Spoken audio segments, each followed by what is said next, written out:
Reinvent Yourself by James Altucher.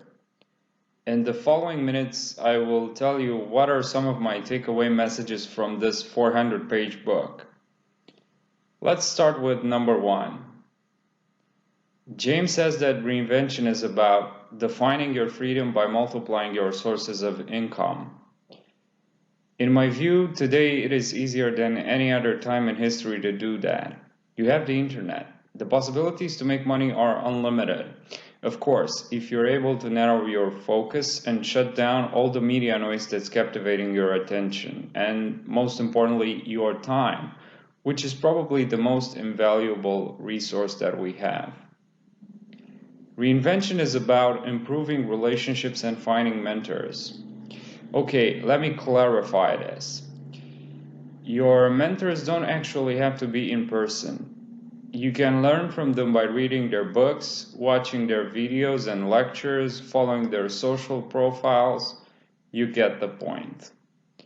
Then you can become a mentor to others. Start teaching. One of the best ways to learn something is to start teaching about it.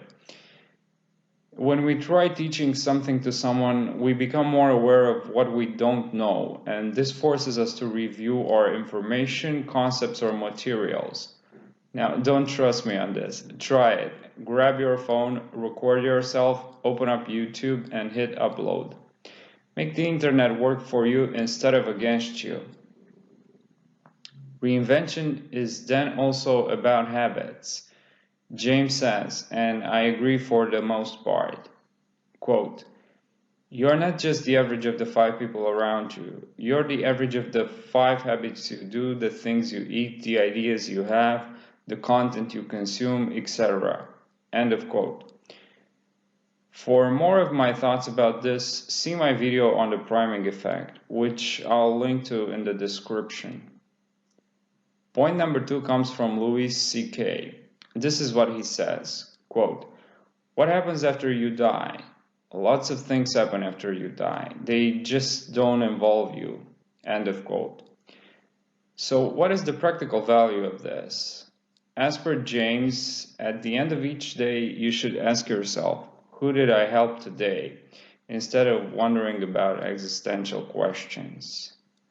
Point number 3, in James's words, "We now have non-stop entertainment, unlike any other time in history. And my kids will still tell me they're bored. Heck, I get bored, but then I take a walk and breathe. When I was a kid, I used to complain I was bored to my grandparents. I could have been more curious about them. Then they died." End of quote. The point is that time passes, and you have to be aware of that. Time is precious, so spend it wisely. Moving on to point number 4, James says, "We often daydream and think and plan, but the only thing that gets results is action. Not a single ounce of greatness in history ended with thoughts. It happened with hands, with action." End of quote.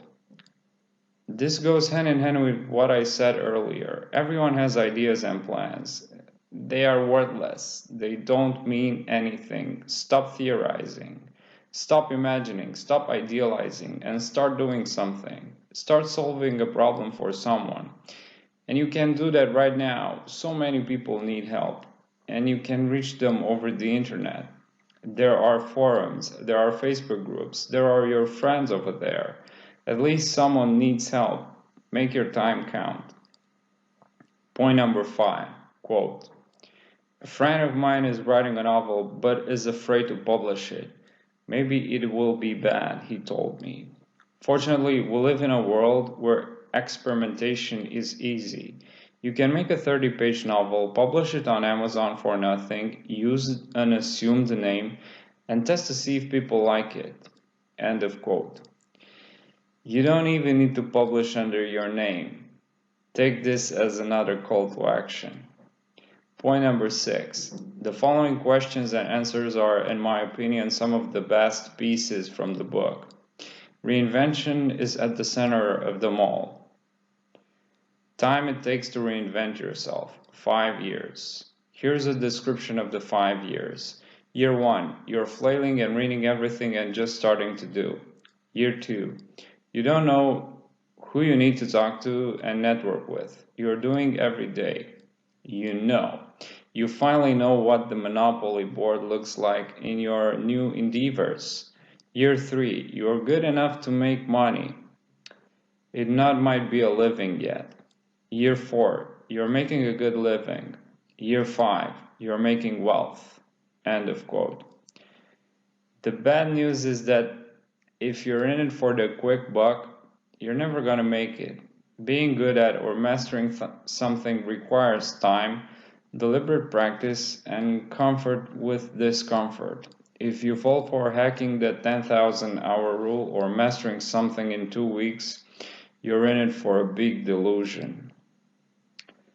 When can I start doing X? Today. If you want to paint, then buy a canvas and paint today. Start buying 500 books one at a time and start painting. What is it? How do I know what I should do? Whatever area you feel like reading 500 books about, go to the bookstore and find it. If you get bored 3 months later, go back to the bookstore. There's no rush. You will reinvent yourself many times in an interesting life. You will fail to reinvent many times. That's fun also. I can't read 500 books. What one book should I read for inspiration? Give up. What if I'm shy? Make your weakness your strengths. Introverts listen better, focus better, and have ways of being more endearing. End of quote. Now, this entire set contains more than 60 questions and answers that should be your faithful guide if you consider trying something new, redefining yourself, or if you consider giving new purpose and color to your life. So make sure to check it out if it sounds appealing to you. Alright, I hope you enjoyed this video. If you'd like to see more, please hit that thumbs up button and subscribe. Thank you for watching.